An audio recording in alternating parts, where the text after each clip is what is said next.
Bonjour Arnaud Demanche. Bonjour les petits copains. Dans le face-à-face tout à l'heure sur RMC et BFM TV, Laurent Neumann reçoit François Ruffin, le député debout de la Somme. Et on fait tourner les serviettes. Ouais, il va arriver bourré, hein. Il a dû faire la fête hier. Sarkozy en prison, le champagne a coulé à flot. Alors, le mauvais champagne, me disait Arthur Chevalier, ça reste un homme de gauche.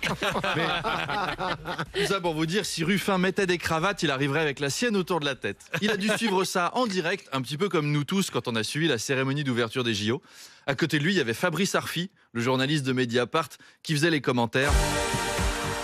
Et ouais, je suis tellement fier de ce beau spectacle. On a travaillé en secret pendant des années avec Edoui Plenel pour vous offrir ce magnifique moment. Mon seul regret, c'est qu'on aurait aimé vous montrer cette superbe mise en scène façon Philippe Catherine, Nicolas Sarkozy tout nu et en bleu. Oui, parce qu'il passait la fouille intégrale et que la prison de la santé, il fait froid, c'est hyper mal chauffé. Mais peut-être une prochaine fois. Allez, je vous donne un scoop. Il me reste encore quelques enquêtes sur ses liens avec le Qatar pour l'attribution du Mondial 2022. Des contrats de conseil avec des groupes russes. Je vous en dis pas plus. Rendez-vous l'année prochaine.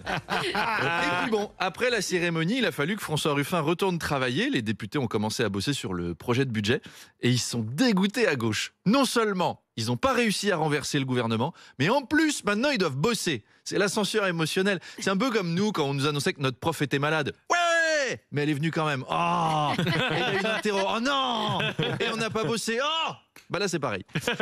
Emmanuel Macron a affirmé hier depuis la Slovénie qu'il n'y avait ni abrogation ni suspension de la réforme des retraites, mais un simple décalage. Du coup, la gauche veut à nouveau censurer le Premier ministre. Et Sébastien Lecornu a appelé Macron. Il lui a dit Tu m'aides pas là? Non, pas là, non. Ouais, exactement. Ouais.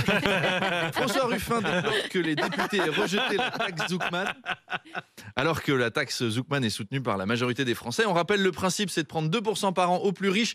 Les macronistes ont rejeté le projet. En fait, 2%, c'est ce qui va rester à Emmanuel Macron comme cote de popularité, à force. Et d'ailleurs, François Ruffin est remonté contre le président. Hier, il a dit... Mais qui reste en Slovénie, Emmanuel Macron. C'est sympa, ça, pauvre Slovène. Eux, ils ont dit non, vous le gardez. Hein. On a connu la guerre, nous. Hein. Poutine, ok, mais pas Macron, pas Macron. On va voir si François Ruffin se réconcilie avec la Slovénie. Ce sera à 8h30. Eh bien, un programme, la réconciliation franco-slovène.